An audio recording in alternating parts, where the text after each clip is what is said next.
नमस्कार। हमारे YouTube channel Om Prakash live में आप सभी का हार्दिक स्वागत है। आज हम क्लास 10वीं की किताब लोकतांत्रिक राजनीति का पहला अध्याय सत्ता की साझेदारी पढ़ने जा रहे हैं। आइए इस अध्याय के साथ हम लोकतंत्र की उस यात्रा को आगे बढ़ाएंगे जो पिछले साल शुरू हुई थी। पिछले साल हमने देखा था कि लोकतांत्रिक व्यवस्था में सारी ताकत किसी एक अंग तक सीमित नहीं होती। विधायिका, कार्यपालिका और न्यायपालिका के बीच पूरी समझ के साथ सत्ता को विकेंद्रित कर देना लोकतंत्र के कामकाज के लिए बहुत ज़रूरी है। पहले 3 अध्यायों में हम सत्ता के बंटवारे पर सोच विचार को आगे बढ़ाएंगे। आइए हम बेल्जियम और श्रीलंका की 2 कथाओं के साथ शुरू करते हैं। ये दोनों घटनाएं बताती है कि विभिन्न लोकतांत्रिक शासन पद्धतियां सत्ता के बंटवारे की मांग से किस तरह निपटती है।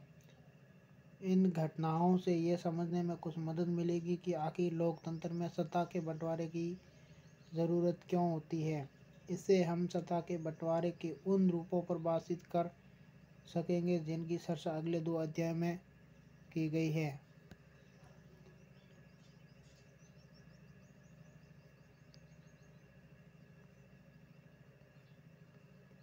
देखिए, बेल्जियम और श्रीलंका। बेल्जियम यूरोप का एक छोटा सा देश है, क्षेत्रफल में हमारे हरियाणा राज्य से भी छोटा। इसकी सीमाएं फ्रांस, नीदरलैंड, जर्मनी और लक्समबर्ग से लगती हैं। इसकी आबादी 1 करोड़ से थोड़ी अधिक है, यानी हरियाणा की आबादी से करीब आधी। इस छोटे से देश के समाज की जातीय बनावट बहुत जटिल है। देश की कुल आबादी का 59% हिस्सा फ्लेमिश इलाके में रहता है और डच बोलता है। शेष 40% लोग वेलोनिया क्षेत्र में रहते हैं और फ्रेंच बोलते हैं। शेष 1% लोग जर्मन बोलते हैं। राजधानी ब्रुसेल्स के 80% लोग फ्रेंच बोलते हैं और 20% लोग डच भाषा।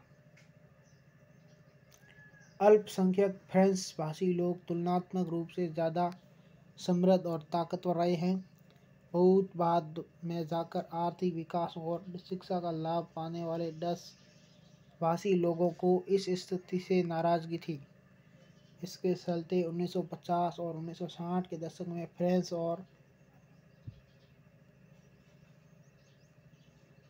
डच बोलने वाले समूहों के बीच तनाव बढ़ने लगा। इन समुदायों के टकराव का सबसे तीखा रूप ब्रुसेल्स में दिखा। ये एक विशेष तरह की समस्या थी। डच बोलने वाले लोग संख्या के हिसाब से अपेक्षाकृत ज़्यादा थे, लेकिन धन और समृद्धि के मामले में कमज़ोर और अल्पमत में थे। आइए इस स्थिति की तुलना एक और देश से करें। श्रीलंका एक द्वीपीय देश है। तमिलनाडु के दक्षिण तट से कुछ किलोमीटर की दूरी पर स्थित है। इसकी आबादी करीब 2 करोड़ यानी हरियाणा के बराबर। दक्षिण एशिया के अन्य देशों की तरह श्रीलंका की आबादी में भी कई जातीय समूहों के लोग हैं।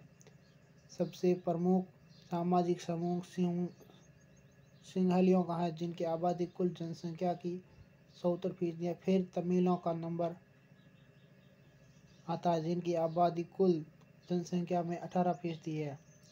तमिलों में भी 2 समूह हैं। श्रीलंकाई मूल के तमिल जो है 13%। ये 2 नक्शे जो है बेल्जियम के समुदाय और क्षेत्र है।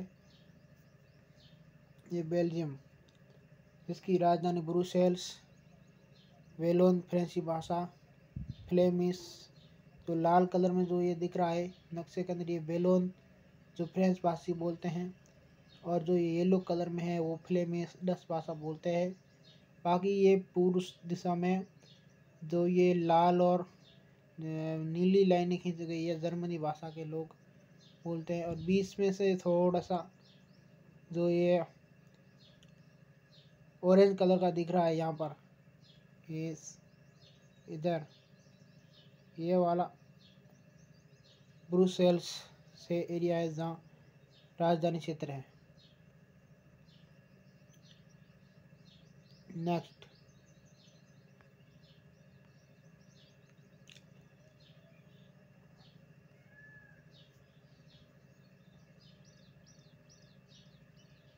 आगे देखते हैं।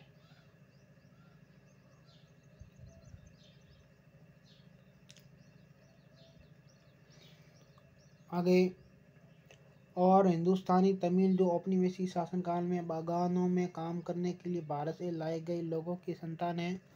मौजूदा श्रीलंका के नक्शे पर गौर करें तो पाएंगे कि तमिल मुख्य रूप से उत्तर और पूर्वी प्रांतों में आबाद हैं। अधिकतर सिंहली भाषी लोग बौद्ध हैं, जबकि तमिल भाषी लोगों में कुछ हिंदू हैं और कुछ मुसलमान हैं। श्रीलंका की आबादी में ईसाई लोगों का हिस्सा 7% है और वे सिंहली और तमिल दोनों भाषाएं बोलते हैं। आगे, अब ज़रा सोचिए कि ऐसी स्थिति में क्या हो सकता था। बेल्जियम में 10 भाषी लोग अपनी बड़ी संख्या के बल पर फ्रेंच भाषी और जर्मन भाषी लोगों पर अपनी ईसाई थोप सकते थे। इससे उनके बीच की लड़ाई और बढ़ जाती। संभव था इससे देश बढ़ जाता और ब्रुसेल्स पर दोनों पक्ष अपना अपना दावा ठोकते। श्रीलंका में सिंहली आबादी का बहुमत और ज़्यादा था और वे लोग मुल्क में अपनी मनमानी चला सकते थे। आइए अब ये देखें कि असल में दोनों देशों में क्या क्या हुआ। तो श्रीलंका में बहुसंख्यवाद। सन 1948 में श्रीलंका स्वतंत्र राष्ट्र बना। कब बना? 1948 में। सिंहली समुदाय के नेताओं ने अपनी बहुसंख्या के बल पर शासन पर प्रभुत्व जमाना चाहा। इस वजह से लोकतांत्रिक रूप में से निर्वाचित सरकार ने सिंहली समुदाय की प्रभुता कायम करने के लिए अपनी बहुसंख्यक परिस्थिति के तहत कई कदम उठाए। 1956 में एक कानून बनाया गया जिसके तहत तमिल को दरकिनार करके सिंहली को एकमात्र राजधानी घोषित कर दिया।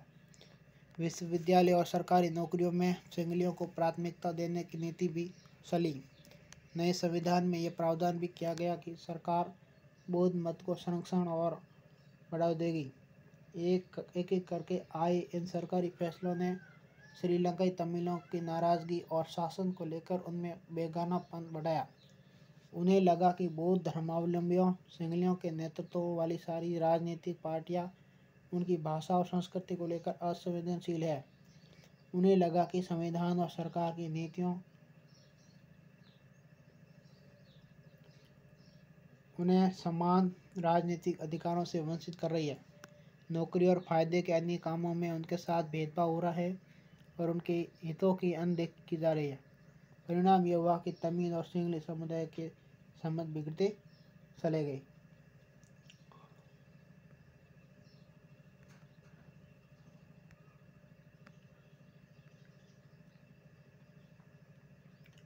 श्रीलंकाई तमिलों ने अपनी राजनीतिक पार्टी बनाई और तमिल को राजभाषा बनाने, क्षेत्रीय स्वायत्तता हासिल करने तथा शिक्षा और रोजगार में समान अवसरों की मांग को लेकर संघर्ष किया।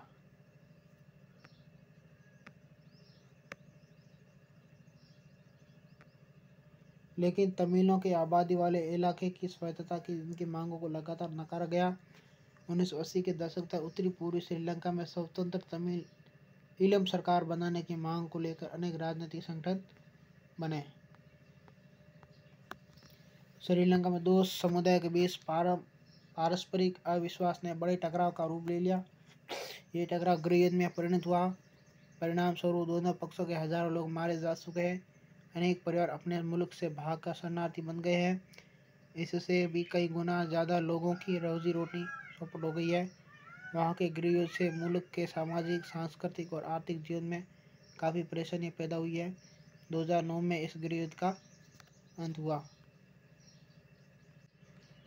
नेक्स्ट है बेल्जियम की समझदारी।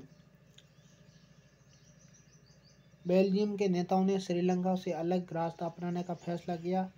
उन्होंने क्षेत्रीय अंतर और सांस्कृतिक विविधता को स्वीकार किया।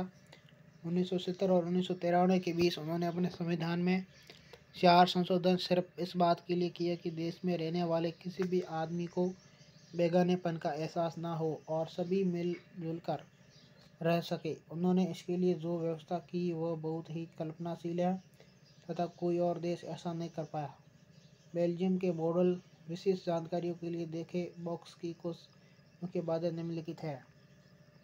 संविधान में इस बात का स्पष्ट प्रावधान है कि केंद्रीय सरकार में डच और फ्रेंच भाषी मंत्रियों की संख्या समान रहेगी। कुछ विशेष कानून तभी बन सकते हैं जब दोनों भाषाई समूह के सांसदों का बहुमत उसके पक्ष में हो। इस प्रकार किसी एक समुदाय के लोग एक तरफा फैसला नहीं कर सकते। केंद्र सरकार की अनेक शक्तियाँ देश के 2 इलाकों की क्षेत्रीय सरकारों को सुपुर्द कर दी गई हैं, यानी राज्य सरकारें केंद्रीय सरकार के अधीन नहीं है। ब्रुसेल्स में अलग सरकार है और इसमें दोनों समुदायों का समान प्रतिनिधित्व है। फ्रेंच भाषी लोगों ने ब्रुसेल्स में समान प्रतिनिधित्व के प्रस्ताव को स्वीकार किया क्योंकि डच भाषी लोगों ने केंद्रीय सरकार में बराबरी का प्रतिनिधित्व स्वीकार किया था। बेल्जियम की एक बस्ती का पता यहाँ दिए गए फोटोग्राफ में अंकित है। गौर करें कि स्थान का नाम और दिशा की जानकारी 2 भाषाओं फ्रेंच और डच में दी गई हैं।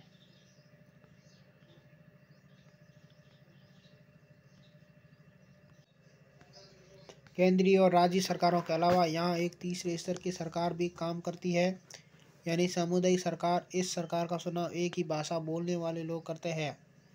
डच, फ्रेंच और जर्मन बोलने वाले समुदायों के लोग चाहे वे जहाँ भी रहते हो इस समुदाय सरकार को सुनते हैं। इस सरकार को संस्कृति, शिक्षा और भाषा जैसे मसलों पर फैसले लेने का अधिकार है। आपको बेल्जियम का मॉडल कुछ जटिल लग सकता है। निश्चित रूप से ये जटिल है, खुद बेल्जियम में रहने वालों के लिए भी, पर यह व्यवस्था बेहद सफल रही। इससे मुल्क में गृहयुद्ध की आशंकाओं पर विराम लग गया है, वरना गृहयुद्ध की स्थिति में बेल्जियम भाषा के आधार पर 2 टुकड़ों में बंट गया होता। जब अनेक यूरोपीय देशों ने साथ मिलकर यूरोपीय संघ बनाने का फैसला किया तो ब्रुसेल्स को उसका मुख्यालय चुना गया। नेक्स्ट, बेल्जियम और श्रीलंका की इन कथाओं से हमें क्या शिक्षा मिलती है। दोनों ही देश लोकतांत्रिक है, फिर भी सत्ता में साझेदारी के सवाल को उन्होंने अलग अलग ढंग से निपटाने की कोशिश की। बेल्जियम के नेताओं को लगा कि विभिन्न समुदाय और क्षेत्रों की भावनाओं का आदर करने पर ही देश की एकता संभव है। इस एहसास के चलते दोनों पक्ष सत्ता में साझेदारी करने पर सहमत हुए। श्रीलंका में ठीक उल्टा रास्ता अपनाया गया। इससे यह पता चलता है कि अगर बहुसंख्यक समुदाय दूसरों पर प्रभुत्व कायम करने और सत्ता में उनको हिस्सेदार न बनाने का फैसला करता है तो इससे देश की एकता ही संकट में पड़ सकती है। अब यह सत्ता की साझेदारी क्यों जरूरी है। इस प्रकार सत्ता के बंटवारे के पक्ष में 2 तरह के तर्क दिए जा सकते हैं। पहला, सत्ता का बंटवारा ठीक है क्योंकि इससे विभिन्न सामाजिक समूहों के बीच टकराव का अंदेशा कम हो जाता है, क्योंकि सामाजिक टकराव आगे बढ़कर अक्सर हिंसा और राजनीतिक अस्थिरता का रूप ले लेता है। इसलिए सत्ता में हिस्सा दे देना राजनीतिक व्यवस्था के स्थायित्व के लिए अच्छा है। बहुसंख्यक समुदाय की इच्छा को बाकी सभी पर थोपना तात्कालिक तौर पर लाभकारी लग सकता है, पर आगे चलकर यह देश की अखंडता